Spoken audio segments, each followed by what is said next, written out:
Hello and welcome to my show. This is Madhukar Mokha and you are listening Motivational Talk with Madhukar Mokha. नमस्कार दोस्तों, सबसे पहले तो आप सभी का बहुत बहुत आभार कि आपने इस शो को लाइक किया, शेयर किया। दोस्तों, आज संडे हैं, आज फिर से संडे हैं और आप जानते हैं कि संडे के दिन हम कुछ अलग करते हैं। सबसे पहले तो आप सभी का बहुत बहुत आभार, क्योंकि पिछले संडे को रश्मि रथी का तीसरा सर्ग को आप सभी लोगों ने बहुत सराहा। मेरे पास ढेरों मैसेज आए कि प्लीज इसको पूरा कंप्लीट करें। रश्मि रथी को जब लोग सुनते हैं और जो राष्ट्र कवि रामधारी सिंह दिनकर साहब ने जो रचना की है, आहा अतुलनीय। दोस्तों, अगर आपने अभी भी रश्मि रथी नहीं पढ़ी है तो जरूर पढ़ें उसको। ये जीवन बदलने वाला ग्रंथ है, इतना महाकाव्य है कि उन्होंने कितना जबरदस्त वर्णन किया है। दोस्तों, तो हमने पिछले रविवार को, अगर आपने नहीं सुना है तो ये सुनने से पहले प्लीज पहले वाला रविवार की रश्मि रथी को सुन ले, ताकि आपका क्रम बना रहे, आपको समझ में आ जाए। हमने देखा कि उसमें भगवान श्री कृष्ण भीषण युद्ध को रोकने के लिए कौरवों की सभा में जाके सब तरह से प्रयास किया, लेकिन दुर्योधन नहीं माना। फिर भगवान ने फाइनल कहा कि अब इस युद्ध को कोई नहीं रोक सकता। तो जैसे ही कौरवों की उस सभा से बाहर निकल के अपनी रथ की तरफ जा रहे थे, तभी सामने से कर्ण आते हुए दिखे और भगवान श्री कृष्ण ने फिर सोचा कि एक बार फिर से प्रयास करते हैं, ये विध्वंस रुक जाए तो, क्योंकि सिर्फ कर्ण ही है इनके पास जो इनकी महाशक्ति है और वो पांडवों का भाई भी है। तो भगवान ने क्या किया, कर्ण को अपने रथ में साथ में बिठाया और फिर जो संवाद हुआ, वाह क्या बातें हुई उनकी। दोस्तों, आज उसी की बात होगी, श्री कृष्ण भगवान और कर्ण के संवाद के ऊपर। ये काफी लंबा है, तो हो सकता है आज एक पार्ट कवर करूं, अगले रविवार को फिर से आगे वाला पार्ट कवर करूं। वो इस प्रकार है, आनंद लीजिए आप। भगवान सभा को छोड़ चले, करके रणगर्जन घोर चले, सामने कर्ण सकुचाया सा, आ मिला चकित भरमाया सा। हरि बड़े प्रेम से कर धर कर, ले चढ़े उसे अपने रथ पर। रथ चला परस्पर बात चली, समदम की टेढ़ी घात चली। शीतल को हरि ने कहा हाय, अब शेष नहीं कोई उपाय। हो विवश हमें धनु धरना है, क्षत्रिय समूह को मरना है। मैंने कितना कुछ कहा नहीं, विष व्यंग कहां तक सहा नहीं। पर दुर्योधन मत वाला है, कुछ नहीं समझने वाला है। चाहिए उसे बस रण केवल, सारी धरती की मरण केवल। हे वीर तुम ही बोलो अकाम, क्या वस्तु बड़ी थी 5 ग्राम। वह भी कौरव को भारी है, मति गई मूड की मारी है। दुर्योधन को बोधूं कैसे, इस रण को अब रोधूं कैसे। सोचा क्या दृश्य विकट होगा, रण में जब काल प्रकट होगा। बाहर शोणित की तप्त धार, भीतर विधवाओं की पुकार। निरसन विषण बिलबिलाएंगे, बच्चे अनाथ चिल्लाएंगे। चिंता है मैं क्या और करूं, शांति को छिपा किस ओट धरूं। सब राह बंद मेरे जाने, हाँ एक बात यदि तू माने। तो शांति नहीं जल सकती है, सम्राज्ञी अभी भी टल सकती है।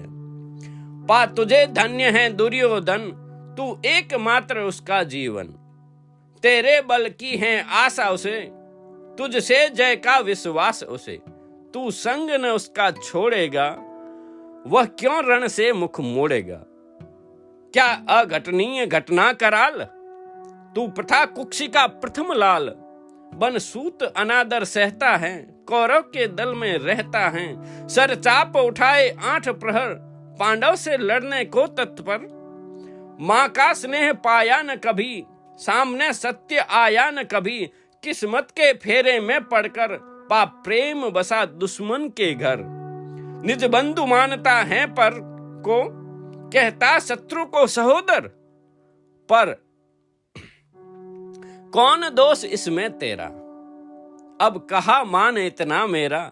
चल होकर संग अभी मेरे, हैं जहां 5 भ्राता तेरे।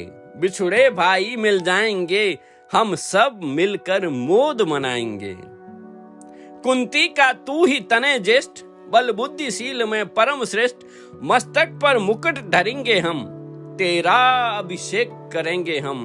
आरती समोद उतारेंगे, सब मिलकर पांव पखारेंगे।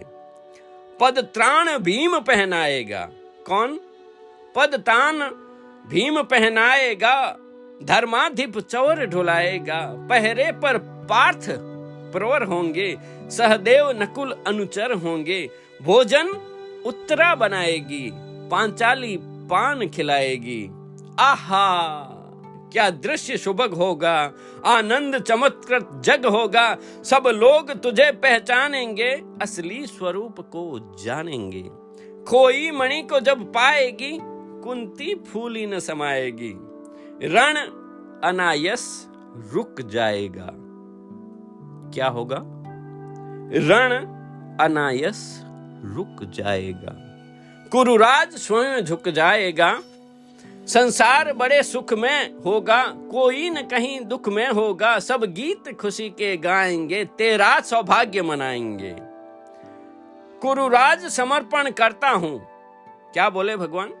कुरुराज समर्पण करता हूं, साम्राज्य समर्पण करता हूं। यश मुकुट मान सिंहासन ले, बस एक भीख मुझको दे दे। कौरव को तज रण रोक सके, भू पर हर भावी शोक सखे। सुन सुन कर कर्ण अधीर हुआ, सुन सुन कर कर्ण अधीर हुआ। क्षण एक तनिक गंभीर हुआ, फिर कहा बड़ी यह माया है, जो कुछ आपने बताया है। दिनमणि से सुनकर वही कथा, मैं भोग चुका हूं ग्लानि वथा। जब ध्यान जन्म का धरता हूं, उन मन यह सोचा करता हूं कि कैसी होगी वो मां कराल। निज तन से जो शिशु को निकाल, धाराओं में धर आती हैं अथवा जीवित दफनाती हैं। क्या रचना की है उस मां के बारे में, जो गर्भपात कर देते हैं। अभी वही हालत है दोस्तों। तो आगे सुनिए आप। सेवती मांस 10 जिसको, पालती उदर में रख जिसको। जीवन का अंश खिलाती हैं, अंतर का रुधिर पिलाती हैं। आती फिर उसी को फेंक कहीं, नागिन होगी वह नारी नहीं। हे कृष्ण आप तो चुप ही रहिए, इस पर अधिक न कुछ भी कहिए। सुनना न चाहता तनिक श्रवण, जिस मां ने मेरा किया जनन। वह नहीं नारी कुल पाली थी, सर्पिणी परम विकराली थी। पत्थर समान उसका ही था, सुत से समाज बढ़कर प्रिय था। गोदी में आग लगा करके मेरा कुलवंश छिपा करके दुश्मन में का उसने काम किया, माताओं को बदनाम किया। मां का पय भी न पिया मैंने, क्या बोले? मां का पय भी न पिया मैंने, उल्टे अभिशाप लिया मैंने। वह तो यशस्वी बनी रही, सब भौं मुझ पर तनी रही। कन्या वह रही अपरिणीता, जो कुछ बीता मुझ पर बीता। मैं जाति गोत्र से हीन दीन, राजाओं के सम्मुख मलिन। वह रोज अनादर पाता था, कह शूद्र पुकारा जाता था। पत्थर की छाती फटी नहीं, कुंती तब भी कटी नहीं। मैं सूत वंश में पलता था, अपमान अनल में जलता था। सब देख रही थी दृश्य प्रथा, मां की ममता पर हुई वृथा। छिपकर भी तो सुधि न ले सकी, छिपकर छिप कर भी सुधी न ले सकी, छाया आंचल की दे न सकी। पांच तने फूली फूली, दिन रात बड़े सुख में भूली। कुंती गौरव में चूर रही, मुझ पतित पुत्र को दूर रही। क्या हुआ कि अब अकुलाती हैं? किस कारण मुझे बुलाती हैं? क्या 5 पुत्र हो जाने पर, सुत के धन धान गंवाने पर, या महाविनाश के छाने पर, अथवा मन में घबराने पर नारियां सदै हो जाती हैं, बिछुड़े को गले लगाती हैं। कुंती जिस भय से भरी रही, तज मुझे दूर हट खड़ी रही। अब वह पाप अभी भी है मुझ में, वह सांप अभी भी है मुझ में। क्या हुआ कि वो डर जाएगा, कुंती को काट न खाएगा? सहसा क्या हाल विचित्र हुआ, मैं कैसे पुण्य चरित्र हुआ। अचानक से क्या हो गया उसके? कुंती का क्या चाहता हृदय, मेरा सुख या पांडव की जय। यह अभिनंदन नूतन क्या है केशव, यह परिवर्तन क्या है? मैं हुआ धनुर्धर जब नामी, सब लोग हुए हित के कामी। पर ऐसा भी था एक समय, जब यह समाज निष्ठुर निर्दय किंचित स्नेह दर्शाता था, विष व्यंग्य सदा बरसाता था। उस समय सुअंक लगा करके, अंचल के तले छिपा करके, चुंबन से कौन मुझे भरकर ताड़ना ताप लेती थी हर। राधा को छोड़ भजूं किसको, जननी है वो तजू किसको। हे कृष्ण जरा यह भी सुनिए, सच है कि झूठ मन में गुनिए। दूलों में भी था मैं पड़ा हुआ, किसका स्नेह पा बड़ा हुआ। किसने मुझको सम्मान दिया, नृपता दे महिमा वान किया। अपना विकास अवरुद्ध देख, सारे समाज को क्रुद्ध देख, भीतर जब टूटा था मन, आ गया अचानक दुर्योधन। निश्चल पवित्र अनुराग लिए, मेरा समस्त सौभाग्य लिए, कुंती ने केवल जन्म दिया। क्या बोले कर्ण कि कुंती ने केवल जन्म दिया, राधा ने मां का कर्म किया। पर कहते जिसे असल जीवन देने आया वह दुर्योधन। वह नहीं भिन्न माता से हैं, बढ़कर सोदर भ्राता से हैं। राजा रंक से बना करके, यशमान मुकुट पहना करके, बाहों में मुझे उठा करके, सामने जगत के ला करके, कर तब क्या क्या न किया उसने, मुझको नव जन्म दिया उसने। हे ऋणी कर्ण का, है ऋणी कर्ण का रोम रोम, जानते सत्य यह सूर्य सोम। तन मन धन दुर्योधन का है, यह जीवन दुर्योधन का है। सुरपुर से भी मुख मोड़ूंगा, केशव मैं उसे न छोड़ूंगा। किसे? आप सभी जानते हैं दोस्तों। यह जबरदस्त रचना दोस्तों, इसका अगला पार्ट आप नेक्स्ट रविवार को सुनेंगे। और कितनी जबरदस्त रचनाएं हैं हमारे देश के कवियों के अंदर। आप सभी श्रोताओं से रिक्वेस्ट है, जरा हमारे देश के गौरव को, इतिहास को पढ़िए, थोड़ा समझने की कोशिश कीजिए कि कितने महान विद्वान हुए हैं यहाँ पे, कितने महान लेखक हुए हैं। हम दिन रात कहाँ जा रहे हैं, क्या पढ़ रहे हैं, क्या सुन रहे हैं, हमारे अंतर मन में क्या बातें जा रही हैं। आज वास्तव में ये सोचने का विषय है कि आज का युवा क्या सुन रहा है, किधर जा रहा है। आप जानते हैं GIGO method, garbage in garbage out.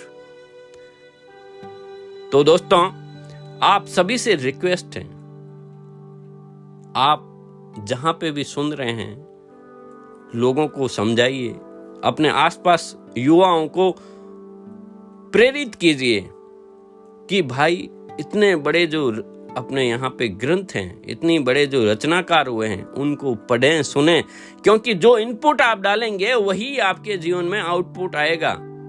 कुछ नहीं करना, सिर्फ इनपुट बदल दें, अपने विचार थॉट्स बदल दें, अपने अंदर जो मस्तिष्क में चीजें जा रही हैं उसको बदल दें, आपका जीवन बदल जाएगा। दोस्तों, आप सभी सुनने वालों को बहुत बहुत आभार, धन्यवाद धन्यवाद धन्यवाद। मैं हृदय से आभार व्यक्त करना चाहूंगा ब्रह्मांड के उन तमाम विद्वानों का, उन तमाम लेखकों का, उन तमाम पब्लिशरों का, जिन्होंने, और उन तमाम टेक्नोलॉजी का, जिसकी वजह से आज ऐसी ऐसी रचनाएं हमारे पास पढ़ने के लिए मिल रही हैं। और दोस्तों, यदि आप भी कुछ और पढ़ना चाहते हैं, सीखना चाहते हैं, तो आप मेरा टेलीग्राम लिंक जो मैं इसमें दे रहा हूं, उसको ज्वाइन कर सकते हैं। रीड एंड राइज, पढ़िए और बढ़िए।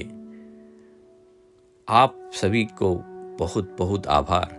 आप तो बस हंसते रहें, मुस्कुराते रहें, खुश रहें और सुनते रहें motivational talk with Madhukar Mokha. कल फिर मिलते हैं एक नए एपिसोड के साथ। जबरदस्त सीरीज शुरू कर रहा हूं, जबरदस्त सीरीज, जिसके अंदर हम पाएंगे कि असंभव कुछ भी नहीं है, सिर्फ आई एम पॉसिबल। जो इम्पॉसिबल के आगे आई एम है, वैसे ही हिंदी में उसका क्या मीनिंग है। अगर आपका उसका अर्थ बदल देंगे ना, तो सब कुछ संभव है आपके लिए। आप सब कुछ पा सकते हैं, सिर्फ सोचें, यकीन करें और पाएं। इतना सरल नियम है। दोस्तों, सुनते रहें motivational talk with Madhukar Mokha. कल फिर मिलते हैं एक नए एपिसोड, नई सीरीज के साथ। अगले संडे इसके आगे का भाग सुनना ना भूलें, क्योंकि वह जबरदस्त संवाद होगा, जबरदस्त संवाद है। तब तक के लिए दोस्तों, जय हिंद, जय Bharat. Thank you very much.